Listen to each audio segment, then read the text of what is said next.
Let's say very good morning from Liverpool and Tottenham's Jamie Redknapp joins us. Jamie, good morning. Good morning, guys. Morning, Alan. Morning, Ray. Good morning, Jamie. How are you? Good, mate. Good, thank you. Jamie, great to talk to you again as well, and enjoyed Dad on talkSPORT last night as well. Great value. Jamie, last night, it was a tricky game, was it? It was a tough game. They're a good side, Besiktas, and of course all the talk today is about Super Mario. He is a pain in the backside. I don't know quite where he's got that super tag, do you? I can't quite figure that one out. That is... it's baffling, Jamie. It's baffling. It is. But he's a nightmare, Jamie, isn't he? You know, and what amazes me about him, you know, he can play, there's no doubt about it, but, you know, it's almost he feels everyone's against him. Crikey. He knocks a penalty and all the Liverpool players all run away from him. No one wants to congrats him, you know, so that tells you something. Well, I listened to Steven, obviously, after and listened to the show this morning, and I think he used the word disrespectful.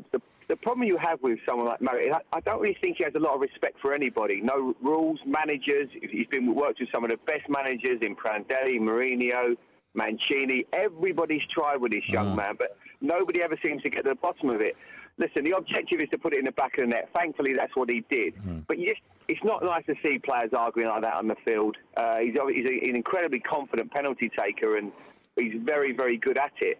But as I say, it's just that lack of respect that he has. And look, I don't see that long term he'll be at Anfield. No. I really don't. I think that, lucky enough, there's a couple of big goals he scored. In fairness, the goal against Tottenham when he came on, and the good finish, and obviously, yes, it was an important goal for the club.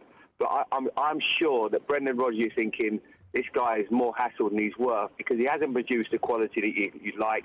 You look at other players around him. They don't seem to enjoy his company on the field. Yeah. And it always seems to be about him. And I know the T-shirt says it, but he shouldn't be. He should just be he's working at a great football club with lots of other good young players.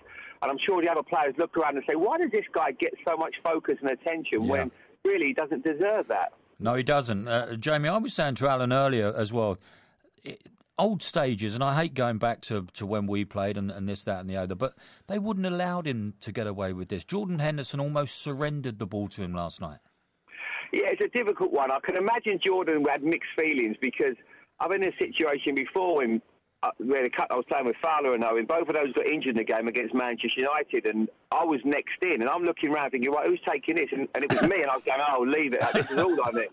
Thankfully, I scored, but it wasn't a lovely feeling, I must admit. And I'm sure Jordan Henderson's not took a lot of penalties.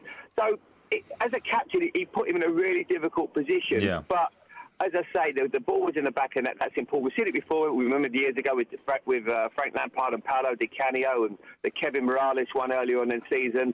I just think when you're going to call it on like that, you have to score the penalty. Absolutely. And hopefully we just move on. It's an issue at the moment, but in fairness to Mario Balotelli, I think he tweeted last night, listen, let's all move on and get on with it. And the Liverpool got a good result, and now they move on to Sunday, which is a big game against Southampton. Absolutely. My problem, Jamie, is the reaction of Daniel Sturridge. Now, these two are meant to play together. Sturridge was raging, and if I was Brendan, that's what I'd be worried about. Yeah, a little bit. But Daniel Sturridge is on a different level, I think, as a player to Mario Balotelli. He's so important for the club, not just now, but for the future. I think if Liverpool have any aspirations to get in the top four, Daniel Sturridge is the man that will get them there. He's that important, keeping him fit.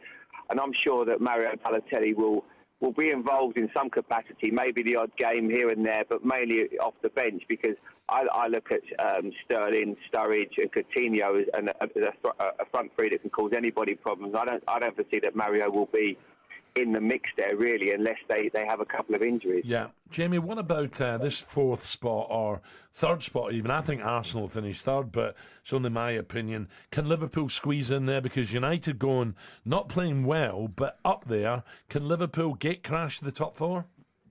Well, you throw Southampton in the mix as well. Southampton obviously in full place at the moment. I would like, it would be great to see Southampton do it, because it's just for a change, but I think if you look at the moment, Alan, like you say, I think Arsenal will get in. Manchester United are probably the team that are in the worst form out of all the sides that are going for that top four spot. But not form, as in they're getting results, but not necessarily playing well. Liverpool, I think, have got a great chance, because their season almost begins to a certain extent now with Sturridge coming back. And once they get Sterling and Coutinho, defensively you do worry about Liverpool. But I think Chan has been brilliant since he's gone to play at the back. Yes, he makes the odd mistake here or there, but for a young man to play, he's so assured, and the way he plays is tremendous. So, and Skirtle as well.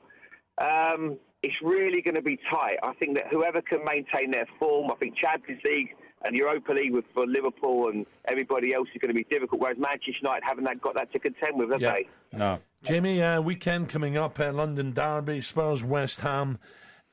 Where do you stand on the West Ham situation? I'm baffled, to be honest. And I know a lot of West Ham fans have come on here and said, we're not enjoying the football, Alan, that's why Big Sam has to go. I don't understand it.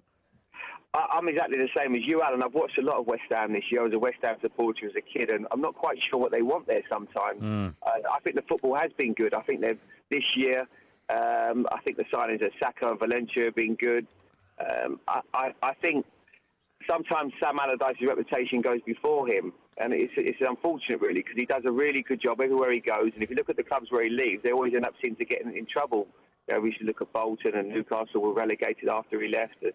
I like Sam. I think he does a really good job. He knows his strengths. I don't quite see. You have to be very careful what you wish for in football. Absolutely.